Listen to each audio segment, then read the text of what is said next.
Hello friends, welcome to commerce की पाठशाला with Sameer sir. फिर एक बार हम एनपीओ की सीरीज में एक नया सम लेकर आपके सामने हाजिर है। तो चलिए हम सम को रीड करते हैं। स्टार्ट करता हूं मैं। Following is the receipts and payment account of a Dhananjay library Mumbai for the year ending 31 March 2020।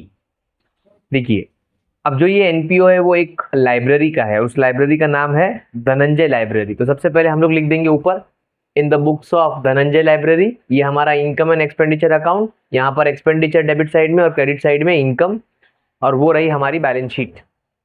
Okay, अब सबसे इंपॉर्टेंट बात यहाँ पर यह है कि इसका ईयर एंडिंग कौन सा है, 31 मार्च 2020। इट मीन्स दैट कि ये हमारा 1920 का होगा। अप्रैल को स्टार्ट हुआ होगा, मार्च को खत्म हो रहा है। तो ये हमारा करंट ईयर है। तो इसके पीछे जो भी रहेंगे वो सब प्रीवियस ईयर होंगे, और इसके आगे जो भी आएंगे वो सब नेक्स्ट ईयर या एडवांस ईयर बोल सकता हूं मैं। ओके, जैसे फॉर एग्जांपल यहां पर आ गया आपको 1819 या फिर 1718, वो सब प्रीवियस ईयर हो गया। अब एडवांस ईयर क्या होगा, 2021, 2122, सो ऑन। ओके, तो इसके पीछे ये हमारा करंट ईयर है, इसके पीछे लगने वाले सब प्रीवियस ईयर और इसके आगे आने वाले सब एडवांस ईयर। आगे बढ़ता हूं मैं। उसके बाद आपको रिसीप्ट्स एंड पेमेंट अकाउंट दिया है। अब ये एक कैश बुक जैसा होता है। तो सबसे पहले देखो, आपको यहाँ पे बैलेंस ब्रॉट डाउन दिया है रिसीप्ट साइड में। वो आपका ओपनिंग कैश बैलेंस है। मैंने पिछले सम में बताया है कि कैश के दो बैलेंस अवेलेबल होते हैं इस सम में। एक ओपनिंग कैश होता है और एक क्लोजिंग कैश होता है। ओपनिंग कैश जो आपको ब्रॉट डाउन के फॉर्म में दिया रहेगा, और क्लोजिंग कैश जो आपको कैरिड डाउन के फॉर्म में दिया रहेगा। पेमेंट साइड में देखिए, दिख रहा होगा आपको क्लोजिंग कैश 4650। जब कभी ऐसा हो कि दोनों कैश दिया है तो आपको हमेशा ओपनिंग कैश को इग्नोर करना रहता है और क्लोजिंग कैश लेना रहता है। बिकॉज हम लोग करंट ईयर का बना रहे हैं और करंट ईयर की बैलेंस शीट में हमको करंट ईयर का जो क्लोजिंग डेटा होता है ना, वो चाहिए। शुरुआत में जब कितना कैश था उसके अंदर फिर हमने पेमेंट किया होगा, रिसीव किया होगा, पेमेंट किया होगा, तो चेंजेस आया होगा ना। फिर लास्ट में जो क्लोजिंग बैलेंस रहेगा वो आना चाहिए ना। बिकॉज हमने पूरा साल भर हमने कुछ रिसीव किया होगा, कुछ पेमेंट किया होगा, तो हमारे कैश में क्या आया होगा, चेंजेस आया होगा। तो इसीलिए हमको करंट ईयर में हमेशा क्लोजिंग बैलेंस चाहिए रहता है। ओके, आगे बढ़ता हूं। तो ओपनिंग कैश को क्या करेंगे, कट कर देंगे, इग्नोर करेंगे। ओपनिंग कैश कब यूज होगा, ओनली आपको ओपनिंग बैलेंस शीट बनाने के लिए। ओपनिंग बैलेंस शीट कब बनाएंगे, जब सब में कैपिटल फंड न दिया हो। तो हम लोग ओपनिंग बैलेंस शीट बनाकर ये ओपनिंग कैश का वहां पर यूज करते हैं, ताकि हम लोग कैपिटल फंड फाइंड कर सके। आगे बढ़ते हैं। तो अगर सम में मान लो कि कैपिटल फंड कहीं नहीं दिया रहेगा, तो फिर ये ओपनिंग बैलेंस शीट बनाने के लिए यूज होगा ये ओपनिंग कैश, ताकि हम लोग कैपिटल फंड फाइंड कर सके। ओके, आगे बढ़ते हैं नेक्स्ट। फिर कहता है आपको आगे कि एडमिशन फीस क्या होगा आपका, 4500 का इनकम होगा। बिकॉज लाइब्रेरी का जो भी एडमिशन ले रहे हैं रिसिप्ट साइड में मोस्टली इनकम अवेलेबल होगी। ओके, सब्सक्रिप्शन मेंबरशिप फीस होती है, वो भी इनकम होती है। अब देखो, सब्सक्रिप्शन के लिए मैं हर समय बताता हूं कि मैं ये वर्किंग नोट इस्तेमाल करता हूं। ओके, बहुत सारे सर टीचर सब्सक्रिप्शन का आपका जो इनकम साइड होता है उसी के अंदर उन लोग कैलकुलेशन कर डालते हैं, बट मैं वर्किंग नोट को प्रेफर करता हूं। मेरी वर्किंग नोट कैसे आती है, जरा एक बार देख लीजिए। सबसे पहला, अमाउंट एज पर RNP, मतलब रिसीप्ट्स एंड पेमेंट अकाउंट। अभी जो आपको क्वेश्चन दिया है ना, वो क्वेश्चन में से जो अमाउंट मिलेगा वो यहाँ पे रख देंगे।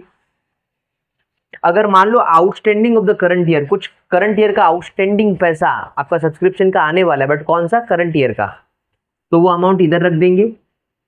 उसके बाद outstanding of the previous year, जो हमारा करंट ईयर है उसके पीछे का कोई आउटस्टैंडिंग था, अगर वो डिटेल्स दी हुई है तो वो हम इसके सामने रख देंगे।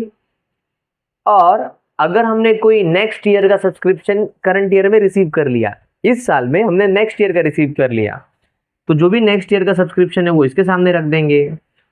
और कोई एडवांस सब्सक्रिप्शन हमने प्रीवियस ईयर का, मतलब जो हमारा करंट ईयर है उसके पीछे वाला साल, तो हमने कोई एडवांस सब्सक्रिप्शन अगर प्रीवियस ईयर का रिसीव किया है तो वो हम यहां पर रख देंगे। एड लेस एड, ये यहां रखना है, एड लेस एड। उसके बाद फाइनली हमको आंसर मिलेगा इनकम। अब जो भी ये आंसर मिलेगा मुझे इनकम का, मैं वो इनकम में जाके यहाँ पे लिख दूंगा, वर्किंग नोट नंबर 1 डाल दूंगा।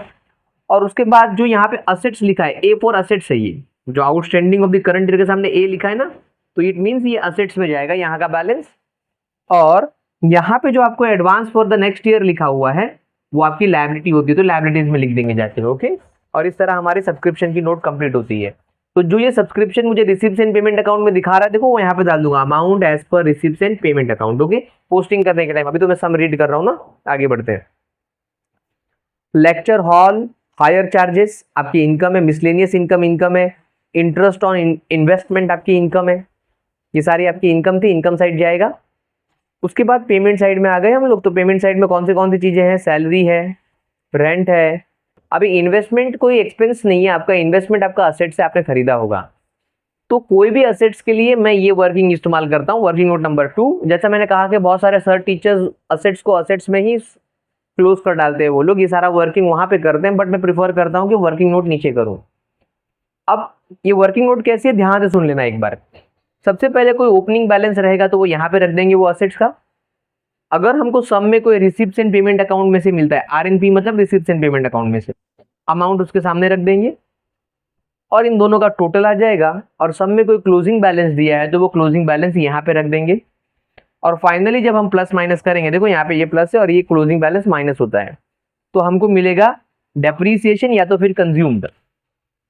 अभी मेडिसिन जैसा कोई है चीज है या स्टेशनरी जैसी कोई चीज है तो वो कंज्यूम्ड हो जाएगी, यूज हो जाएगी ना।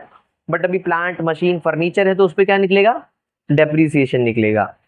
अब फाइनली जो यहाँ पर क्लोजिंग बैलेंस का ए लिखा हुआ है वो असेट्स में जाएगा, और जो यहाँ पर डेप्रीसिएशन और कंज्यूम में एक्सपेंस लिखा हुआ है वो एक्सपेंस में जाएगा।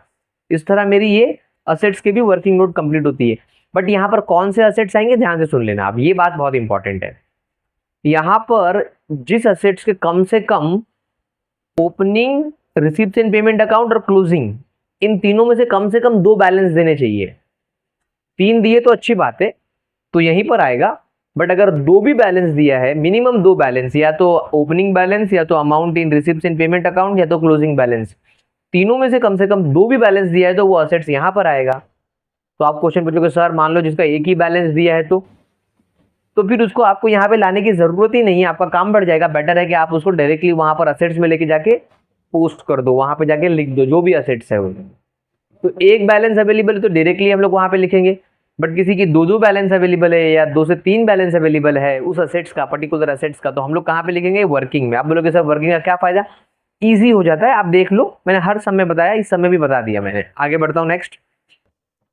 तो अभी investment amount receipts and payment account से मिला हुआ है, अगर इसका कोई क्लोजिंग बैलेंस अवेलेबल होगा तो हम लोग यहाँ पे लिखेंगे, या ओपनिंग बैलेंस अवेलेबल होगा, कम से कम 2 बैलेंस हो जाएंगे तो यहाँ पे लिखेंगे ना।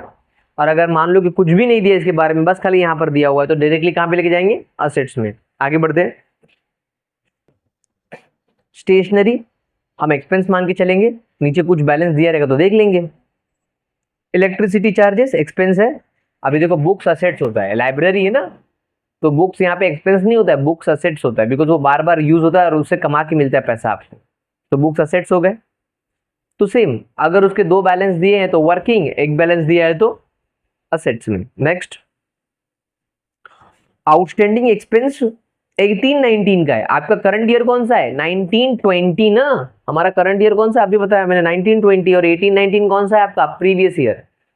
अकाउंट का रूल है कि कोई भी प्रीवियस ईयर का एक्सपेंसेस हम अकाउंट में नहीं दिखा सकते, ना कोई प्रीवियस ईयर की इनकम अकाउंट में दिखा सकते हैं, ना कोई आपका एडवांस ईयर का इनकम यहाँ पे दिखा सकते हैं, या एडवांस ईयर का एक्सपेंस अकाउंट में नहीं दिखा सकते हैं। ओके, तो ये आपका प्रीवियस ईयर का है तो हम लोग क्या करेंगे, इसको कैंसिल कर देंगे। ओके, इग्नोर करेंगे, बिकॉज ये यहाँ पे यूज ही नहीं होगा। आगे बढ़ते हैं। अब आपको बैलेंस कैरी डाउन दे दिया है 4650 का। मैंने स्टार्टिंग में कहा था कि ये आपका कैशबुक का, ये रिसिप्ट एंड पेमेंट अकाउंट एक कैशबुक जैसा है, कैशबुक ही है मान लो, डेबिट में रिसिप्ट हो रहा है, क्रेडिट में पेमेंट हो रहा है, मानना क्या वो है ही। तो अभी क्लोजिंग बैलेंस जो कैरी डाउन में दिया है वो क्लोजिंग कैश है, आपका डेबिट में कितने कैश आए और क्रेडिट में कितने कैश गए पेमेंट के फॉर्म में। तो लास्ट में जो बैलेंस बचा है वो आपका अवेलेबल कैश है। तो कैश कहाँ पे लिखते हैं हम लोग, असेट साइड में। मैंने बोला कि ओपनिंग इग्नोर होगा, क्लोजिंग इग्नोर नहीं होगा। आगे बढ़ते हैं। You are required to prepare income and expenditure account for the year ended 31st March 2020 and balance sheet as on that date. ठीक है, आगे बढ़ते हैं. The following information is available to you on 31st March 2019. The library had the following assets also. ध्यान से सुन लो. आप बोलोगे sir हमारा करंट ईयर तो 1920 है, अप्रैल को स्टार्ट हुआ होगा, मार्च को खत्म हुआ होगा, और आपको जो बैलेंस बता रहा है वो बोलता है 31st मार्च 2019 का. मतलब 31st मार्च 2019 तो स्टार्ट कब हुआ होगा? ये 1 अप्रैल 2018 को. तो मीन्स ये यहाँ पे जो दिया है वो क्लोजिंग बैलेंस है, बट ये क्लोजिंग कौन सा? प्रीवियस ईयर का. तो प्रीवियस ईयर, बिकॉज हमारा ईयर कौन सा है? Accounting year 1920. इसके पीछे का सब प्रीवियस ईयर होगा. तो प्रीवियस ईयर का क्लोजिंग करंट ईयर का क्या बन जाएगा? बोलो. ओपनिंग. प्रीवियस ईयर का क्लोजिंग बैलेंस करंट ईयर का ओपनिंग बैलेंस बन जाएगा. मतलब ये जो भी असेट्स दिए आगे वो सब ओपनिंग बैलेंस है. ओके, तो आगे बढ़ते हैं. कौन सा है? सबसे पहले आपको देखो बुक्स दिया हुआ है, तो बुक्स रिसिप्ट्स एंड पेमेंट में भी दिया था, तो दो बैलेंस आ गए, तो बुक्स को यहाँ पे जाके लिख देंगे. फिर आप देखो फर्नीचर, तो फर्नीचर का ऊपर नहीं दिया था बट नीचे बैलेंस दिया हुआ है. फर्नीचर पेमेंट में कहीं भी नहीं दिया था, तो फर्नीचर यहाँ पर दिया हुआ है. तो यहाँ पर आपके पास ओपनिंग बैलेंस है. आगे जाके अगर कोई क्लोजिंग बैलेंस दिया रहेगा तो यहाँ पर, और आगे जाके कोई क्लोजिंग बैलेंस नहीं दिया है तो डायरेक्टली असेट्स में जाएगा. नेक्स्ट आगे बढ़ते हैं. फिर आप देखोगे तो उसमें मशीन भी है 30,000 का, तो सेम मशीन का कोई पेमेंट में नहीं दिया था. अगर नीचे जाके कोई क्लोजिंग बैलेंस देता है तो दो बैलेंस हो जाएगा, तो यहाँ पर, और मान लो कि कोई क्लोजिंग बैलेंस नहीं दिया है तो डायरेक्टली असेट्स में. ओके, नेक्स्ट आगे बढ़ते हैं.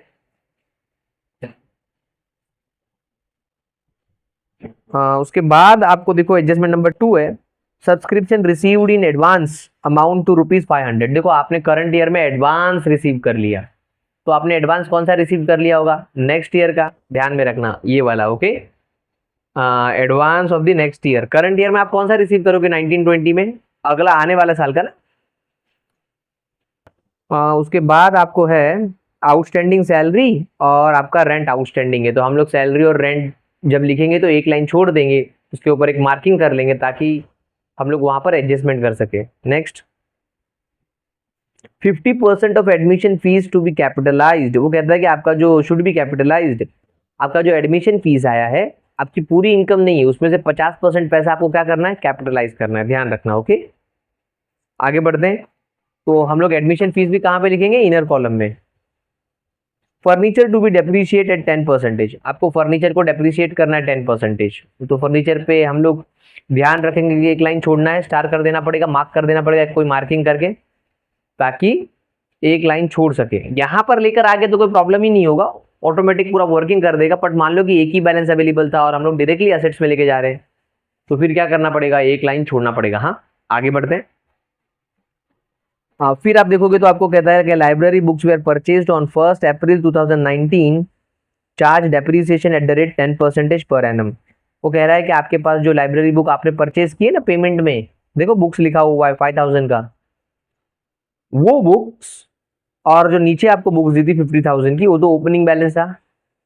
तो ओपनिंग बैलेंस तो 12 महीने यूज किया हमने, बट जो परचेज किया 5,000 का वो भी कहता है कि हमने अप्रैल को खरीदा था, अब उसके ऊपर डेप्रिसिएशन दो. इन शॉर्ट वो ऐसा बता रहा है कि ओपनिंग पे तो आपको पूरा 12 मंथ का डेप्रिसिएशन देना है, बट आपने जो ऊपर बुक परचेज किया उसके ऊपर भी 12 मंथ का ही डेप्रिसिएशन लगेगा, बिकॉज वो बोलता है कि हमने इसको कब खरीदा? 1 अप्रैल को. ओके, जब बिजनेस स्टार्ट हुआ, बिजनेस बोल रहा हूँ, एनपीओ स्टार्ट हुआ. नेक्स्ट आगे बढ़ते हैं. फिर आपको कहता है तो एक लाइन छोड़ने की जरूरत नहीं, बिकॉज वो यहाँ पे आ जाएगा तो यहीं पे सब कुछ हो जाएगा. नेक्स्ट आगे बढ़ते हैं.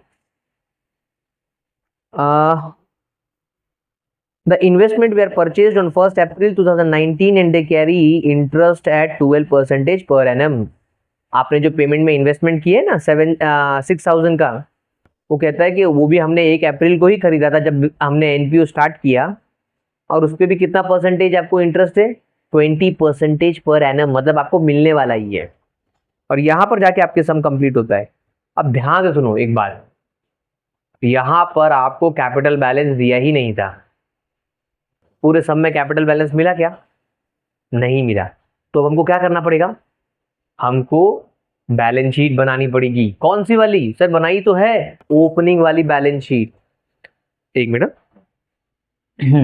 हमको ओपनिंग वाली बैलेंस शीट बनानी पड़ेगी। क्यों? ओपनिंग कैपिटल ढूंढने के लिए। तो कैसे बनाएंगे? जो भी ओपनिंग असेट्स और लायबिलिटीज का डेटा दिया रहेगा वो यूज करेंगे और उससे हमारी ओपनिंग बैलेंस शीट बन जाएगी। स्टार्ट करें सम को? Okay, let me start now. सबसे पहला हम लोग स्टार्ट करते हैं, बैलेंस ब्रॉट डाउन से इग्नोर होगा। एडमिशन फीस 4500 इनर कॉलम में लिखना है बिकॉज उसके ऊपर 50% कैपिटलाइज करना है ना। तो देखो बाय, पहले ही मिटा देता हूं मैं।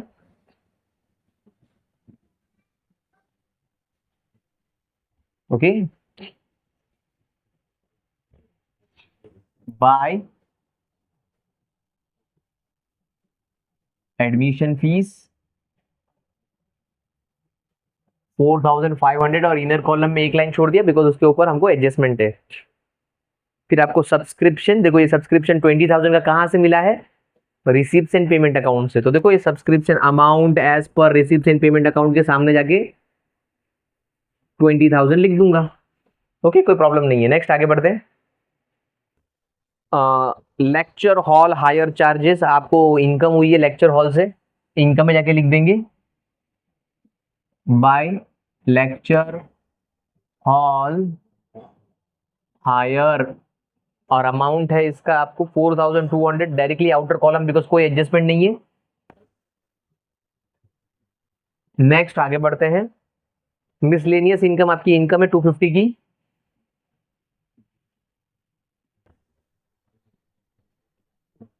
मिसलेनियस,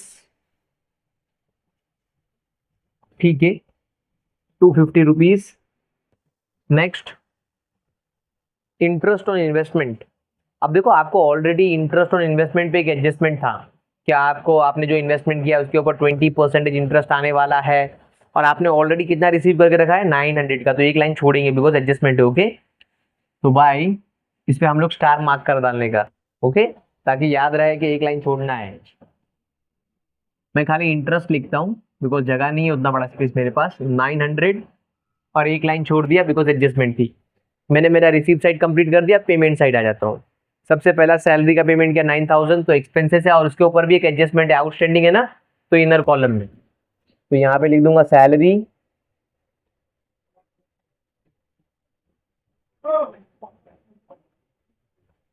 नेक्स्ट आगे बढ़ते हैं। रेंट, उसको भी इनर कॉलम है 7,500 बिकॉज उसके ऊपर भी आउटस्टैंडिंग था।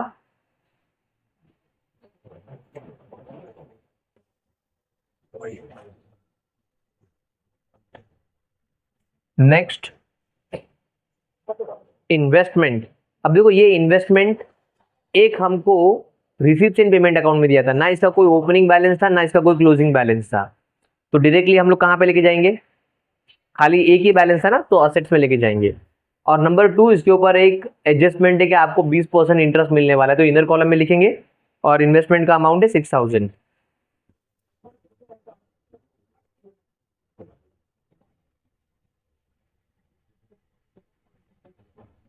करेक्ट। अगर कोई एक और बैलेंस होता है, या तो ओपनिंग का या तो क्लोजिंग का, तो मैं यहां पे लेके आ जाता।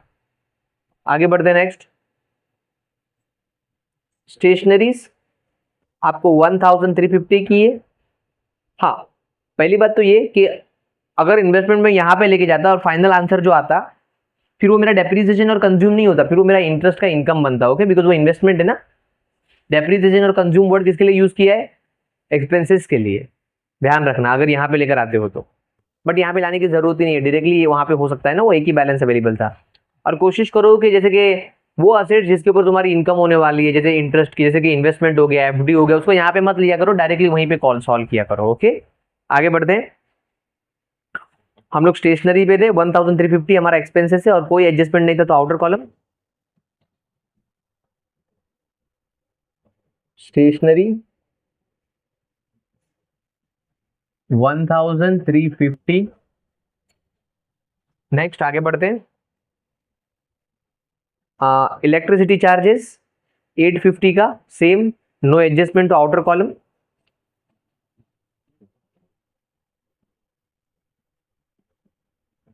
इलेक्ट्रिसिटी 850। नेक्स्ट, अब आपको आ गया बुक्स। तो मैंने बताया था कि देखो बुक्स का रिसीप्ट एंड पेमेंट अकाउंट में भी है, उसका ओपनिंग बैलेंस में भी है। तो आपके दो बैलेंस हो गए ना, तो डायरेक्टली यहाँ पे लेके आ जाएंगे। ओके, तो ये देखो मैंने ऐसे एक लाइन खींच दिया बुक के लिए, ऊपर हेडिंग पे लिख दिया बुक्स। अब मुझे बताओ ये जो बैलेंस मिला है वो कहाँ से मिला है? रिसीप्ट एंड पेमेंट अकाउंट से। तो बराबर रिसीप्ट एंड पेमेंट अकाउंट के सामने लिख देंगे। अमाउंट था हमारा 5000 का। ओके, तो देखो रिसीप्ट एंड पेमेंट अकाउंट में सामने लिख दिया मैंने 5000 का बुक्स। ओके, आगे बढ़ते हैं नेक्स्ट। आउटस्टैंडिंग एक्सपेंस इसको इग्नोर करेंगे बिकॉज ये प्रीवियस ईयर का था। बैलेंस कैरिड डाउन आपका असेट था 4650, आपका कैश था ना, क्लोजिंग कैश था ये। Direct outer column 4650। आगे बढ़ते हैं नेक्स्ट। अब हमारी एडजस्टमेंट्स पर आ गए सारे, हमने पोस्टिंग कर ली रिसिप्ट एंड पेमेंट अकाउंट से। फिर कहता है कि आपको बैलेंस शीट और इनकम एंड एक्सपेंडिचर अकाउंट बनाना है। पहला एडजस्टमेंट कहता है कि 31 मार्च 2019 को मतलब वो प्रीवियस ईयर का क्लोजिंग है तो करंट ईयर का हाँ ओपनिंग। तो आपको ये सब ओपनिंग असेट्स है, कौन से बुक के हैं? तो बुक 50,000 का। तो देखो ओपनिंग बैलेंस यहाँ पर लिखा हुआ है ना, बुक हमने यहाँ पर लाया। तो देखो ओपनिंग बैलेंस, तो 50,000 यहाँ पे जाके लिख दूंगा। अब टोटल निकाल लो इसका बिकॉज नीचे टोटल है ना। तो ये हो गई कितनी बुक्स? 55,000। आगे बढ़ते हैं। फिर उसी में फर्नीचर दिया है। फर्नीचर का कोई रिसिप्ट एंड पेमेंट अकाउंट में नहीं था ना, नीचे कोई क्लोजिंग बैलेंस दिया है। तो ये एक ही फर्नीचर का एक ही बैलेंस है ओपनिंग वाला। तो डायरेक्टली हम लोग वहां पर लेके जाएंगे असेट्स में। और नंबर 2 6,500 रुपीज है तो इनर कॉलम में लिखेंगे। ओके, बिकॉज इसके ऊपर एक डेप्रीसिएशन की एडजस्टमेंट है नीचे, तो ध्यान रखना।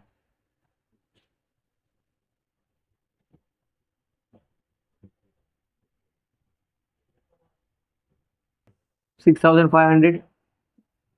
नेक्स्ट आगे बढ़ते हैं। उसके बाद आप देखोगे तो आपको subscription received in advanced amounted to ₹500। आपने करंट ईयर में अगले साल का नेक्स्ट ईयर का एडवांस 500 रुपीज रिसीव कर लिया। तो देखो सब्सक्रिप्शन में यहां पर आ जाओ, ये एडवांस इधर है, देखो दो एडवांस इधर है। ये प्रीवियस ईयर का एडवांस है, नेक्स्ट ईयर का। तो आपने करंट ईयर में नेक्स्ट ईयर का रिसीव किया होगा ना एडवांस ईयर का, तो एडवांस ईयर मतलब नेक्स्ट ईयर ना। तो यहां पर कितना था भाई? 500 था। अब देखो जरा चेक कर लो कि सब्सक्रिप्शन का कोई और एडजस्टमेंट है? नहीं, अभी सब्सक्रिप्शन पे कोई एडजस्टमेंट नहीं है। तो फाइनली मैं सब्सक्रिप्शन पहले क्लोज कर डालता हूँ। ओके, अकाउंट मुझे कोई आउटस्टैंडिंग मिला नहीं करंट ईयर का, ना कोई प्रीवियस ईयर का तो डैश कर दिया, ना कोई प्रीवियस ईयर का एडवांस था तो डैश कर दिया।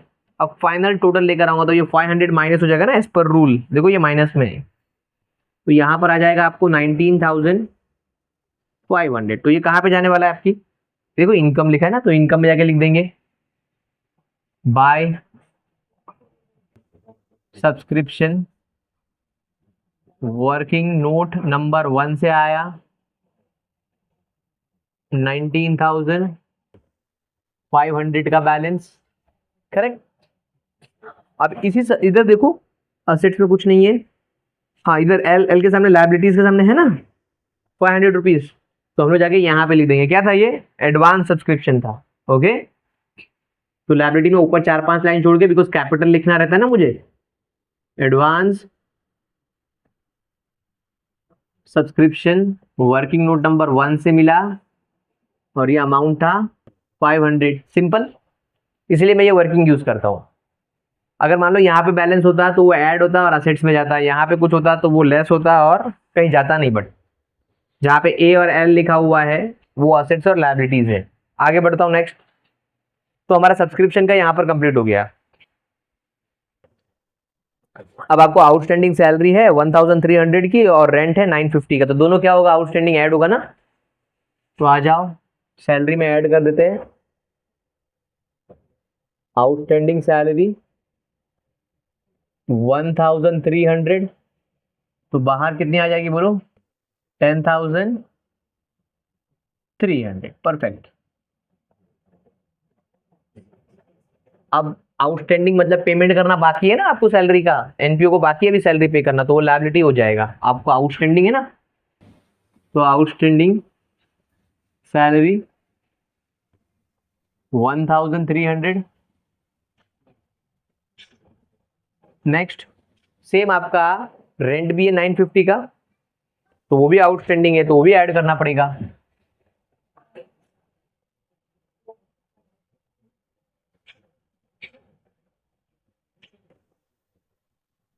जीरो 5 14 8, तो 8450 हो गया। अब ये आउटस्टैंडिंग है तो आपको भरना बाकी है, तो आपकी लायबिलिटी बन जाएगी ना, सिंपल सा।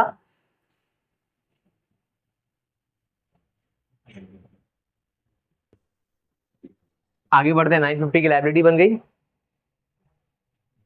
अब एडजस्टमेंट नंबर 4 कहता है कि 50% आपका एडमिशन फीस। अच्छा हाँ, एक असेट में भूल गया, आई एम वेरी सॉरी, देखो मशीन मैंने भूल गया लिखना फर्नीचर के बाद, तो ध्यान रखना है कि एज अ मशीन में भूल गया। ओके, पहले मैं मशीन लिख देता हूँ 30,000 का, और नीचे मशीन पे कोई डेप्रिसिएशन नहीं बोला है, और उसका एक ही बैलेंस अवेलेबल था, तो डायरेक्टली कहाँ पे जाएगा, असेट्स में, वो भी कहाँ पर, आउटर कॉलम में। तो यहाँ पे मशीन, फिर टैली नहीं होता, प्रॉब्लम हो जाती। ओके, अब चलते हैं एडजस्टमेंट नंबर 4 पे वापस।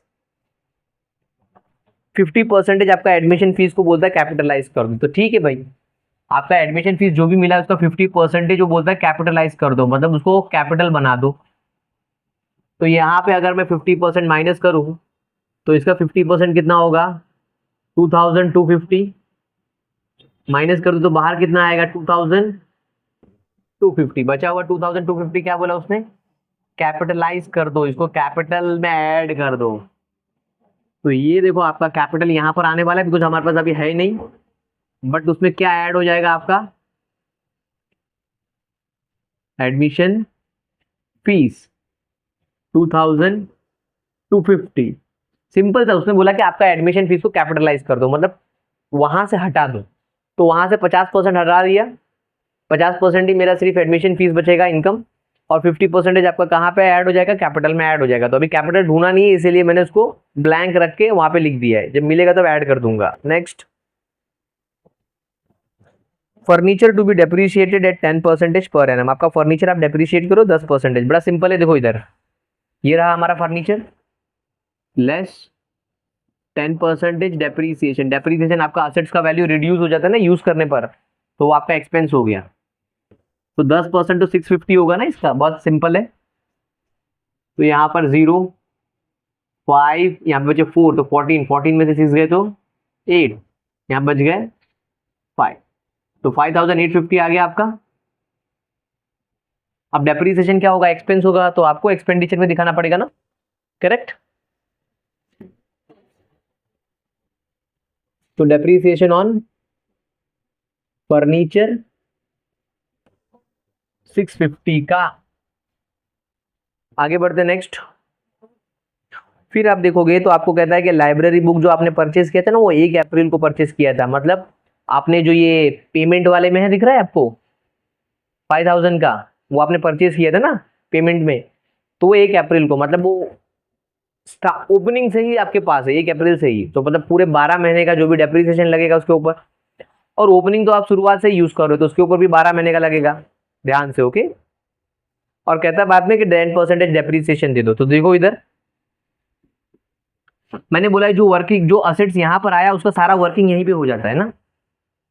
देखो आपके पास टोटल बुक कितनी है, 55,000 की है, और दोनों 12-12 मैंने यूज की है, और डेप्रिसिएशन कितना बोला, 10%।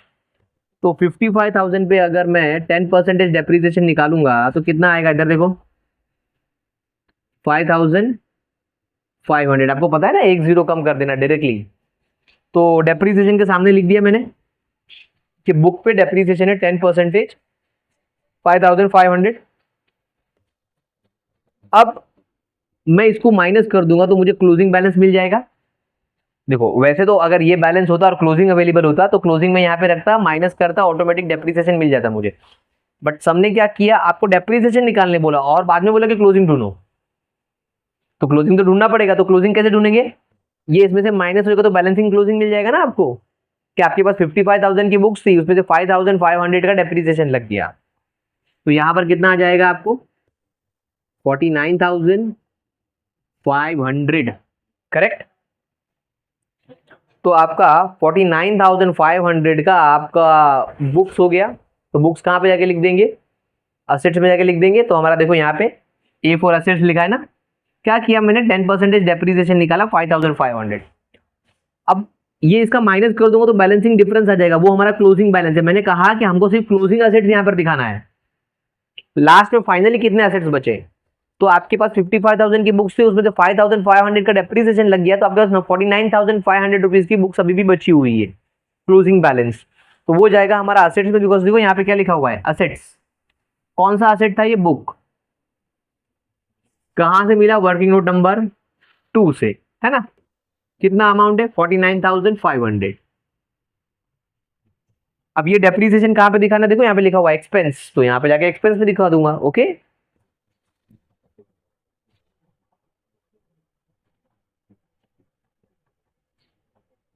Working note number 2, 5,500, simple. आगे बढ़ते हैं नेक्स्ट। फिर आप देखोगे तो आपको यहाँ पर बैलेंस है कि इन्वेस्टमेंट आपने परचेज किया था 1 अप्रैल को, और उसके ऊपर आपको इंटरेस्ट मिलने वाला है 20% पर एनम। बड़ा सिंपल है, ये देखिए मैं आपको ये वर्किंग करके दिखाता हूँ। यहाँ पर कॉर्नर पे करता हूँ, वर्किंग नोट नंबर 3, आपको इंटरेस्ट मिल रहा है 20% पर एनम, और आपने इन्वेस्टमेंट 1 अप्रैल मतलब जब आपका एनपीओ स्टार्ट हुआ था तब से है आपके पास, तो पूरा 12 महीने का इंटरेस्ट मिलना चाहिए आपको। तो इन्वेस्टमेंट कितने की थी, 6,000 की, कितना परसेंटेज, 20, तो 20% का 0 नीचे। अब 12 महीना तो कुछ लिखने की जरूरत नहीं है, 12 इंटू 12, ओके, 0 0 कैंसिल। तो यहां पर आ गया 1200 आपको रिसीवेबल था, मिलनी चाहिए। एक साल में 1200 रुपए की आपका इंटरेस्ट बनता है, आपका इंटरेस्ट परसेंटेज के हिसाब से। बट आपने ऑलरेडी कितना रिसीव करके रखा है, देखो 900 रुपीज ऑलरेडी रिसीव करके रखा है ना, यहाँ पर इनकम साइड में इंटरेस्ट ऑन इन्वेस्टमेंट। तो आपने ऑलरेडी 900 जब रिसीव कर लिया है, यू हैव ऑलरेडी रिसीव्ड, ये रिसीवेबल था, ओके, और आपने ये रिसीव कर चुके हो। जब ये कर चुके हो तो माइनस करेंगे तो यहाँ पे 300 अभी भी रिसीवेबल है, मतलब आने वाला है, आउटस्टैंडिंग है ना। तो आउटस्टैंडिंग क्या होती है, इसको आउटस्टैंडिंग भी बोलते हैं, रिसीवेबल को हम लोग आउटस्टैंडिंग भी बोलते हैं, ओके। चाहे इनकम हो या एक्सपेंस, आउटस्टैंडिंग हमेशा ऐड ही होता है, तो आपका ऐड हो जाएगा इंटरेस्ट में पहले तो, कि इतना इंटरेस्ट मिलता है, मिला था 900 और आउटस्टैंडिंग आने वाला है 300 रुपए का, तो मेरी टोटल 1200 रुपए की इनकम हुई है साल भर में। और इंटरेस्ट इन्वेस्टमेंट का अमाउंट भी बढ़ जाएगा ना 300 रुपीज से, बिकॉज आपको और 300 रुपीज की इंटरेस्ट आने वाली है, तो आपका इन्वेस्टमेंट का अमाउंट भी क्या हो जाएगा, 300 से बढ़ जाएगा। आउटस्टैंडिंग इंटरेस्ट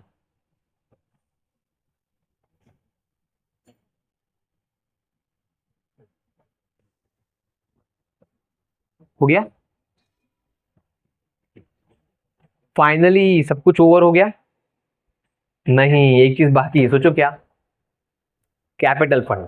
आपने कैपिटल फंड कहाँ ढूंढना है, ओके, कैपिटल फंड हमारा ढूंढना बाकी है ना। मैंने क्या बोला था, हमको ओपनिंग बैलेंस शीट बनानी पड़ेगी छोटी सी एक, जितने भी हमारे ओपनिंग असेट्स और ओपनिंग लायबिलिटी है, मतलब 1 अप्रैल वाली, वो सारे बैलेंसेस 1 अप्रैल 2019 का जो हमने स्टार्ट किया था, वो सारा हमको लिखना पड़ेगा एक छोटी सी बैलेंस शीट वर्किंग में, और वो सब फिर हम लोग लिख कर कैपिटल ढूंढ कर फिर फाइनली क्लोज होगा। तो मैं ये मिटा दूंगा बिकॉज मुझे इसको यूज करना है, तो आई होप आपने लिख लिया होगा। तो let me erase it now.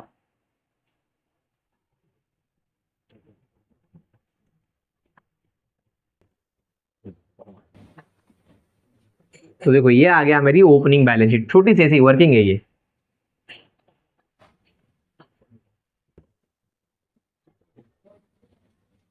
आपको पता है यहाँ पे क्या लिखते हैं आप,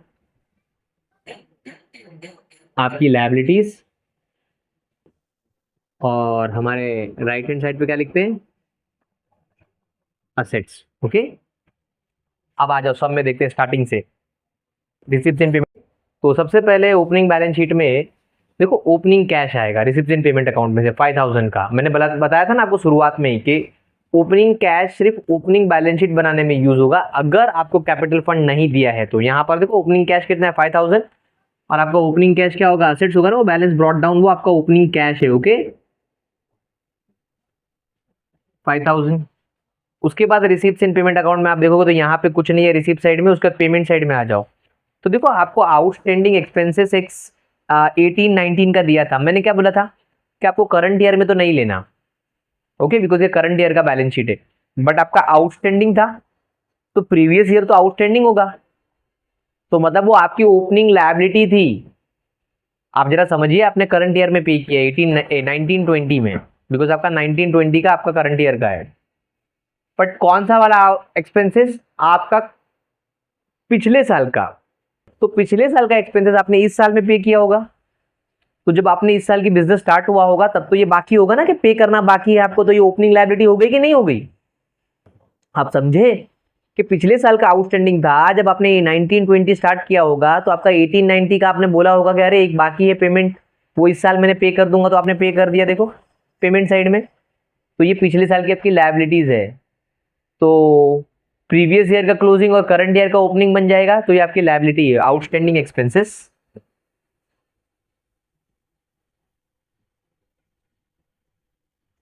जगह नहीं इसलिए मैं शॉर्ट फॉर्म में लिखता हूँ 500 रुपीज।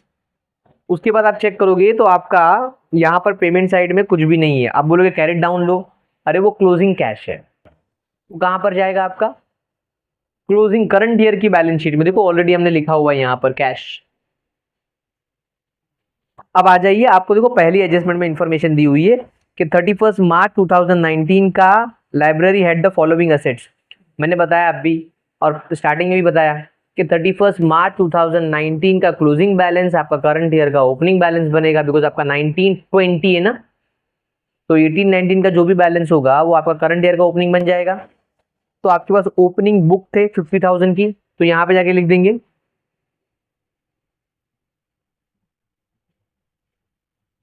उसके बाद आपको ओपनिंग फर्नीचर था। हम लोग ओपनिंग बैलेंस शीट बना रहे तो ओपनिंग डेटा चाहिए ना।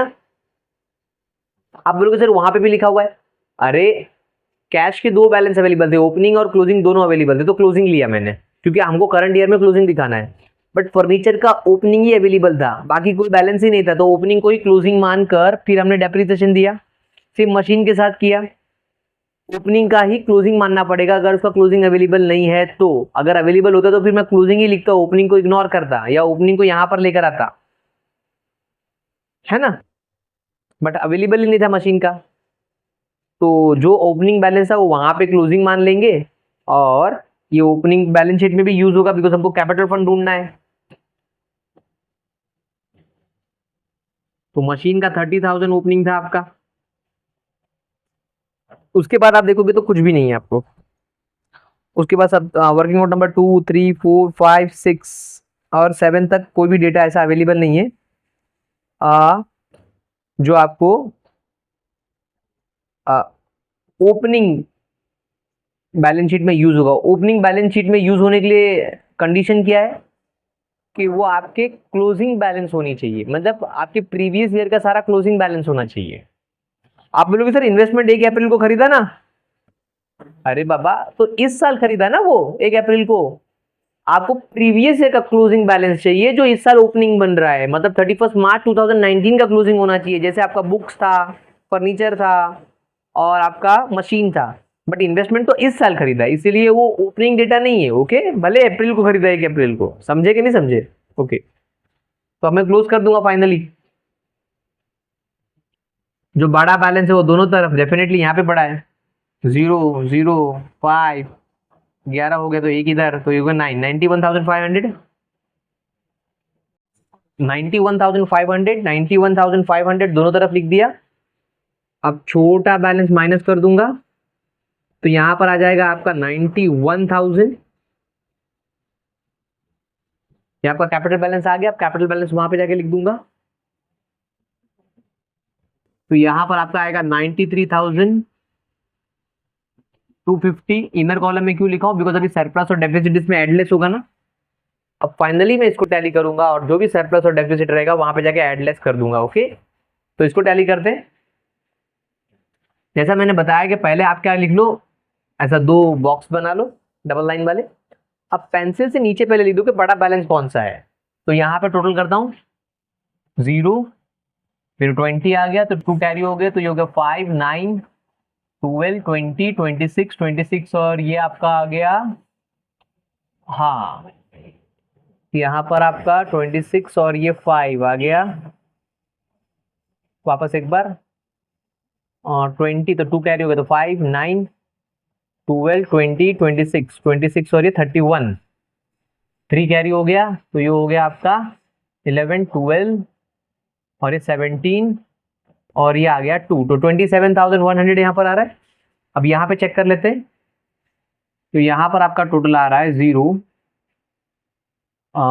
फिर 10 का वापस 0, तो 1 कैरी हो गया, तो 5 7 8 9 और ये आपका आ गया 14, तो 1 कैरी हो गया, तो हो गया 3 7 8 और 9।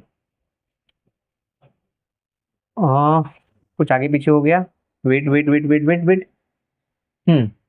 0 10 1 कैरी हो गया, तो 5 6 7 8 9 और ये 14, तो 14 का 4 1 कैरी हो गया, तो ये आ गया आपका इधर, तो हो गया 3 7 8 8 और 9, तो आपको हो गया 17, तो 1 कैरी हुआ, तो 2, तो 27,400 जो बड़ा बैलेंस है वो दोनों तरफ, तो आप पेंसिल से लिख, अब पेन से लिख लेंगे 27,400 27,400। अब माइनस करेंगे तो हमको जो भी अमाउंट मिलेगा वो 300 हमारा क्या होगा, सरप्लस होगा। क्यों सरप्लस, बिकॉज हमारी इनकम ज्यादा है ना क्रेडिट साइड, तो क्रेडिट ज्यादा होगा तो इनकम होगी, तो सरप्लस हुआ। अब ये सरप्लस क्या हो जाएगा, लास्ट में ऐड हो जाएगा। ओके, हाँ चेक कर लेते हैं आंसर। हाँ answer is very right, 300 rupees. तो चलिए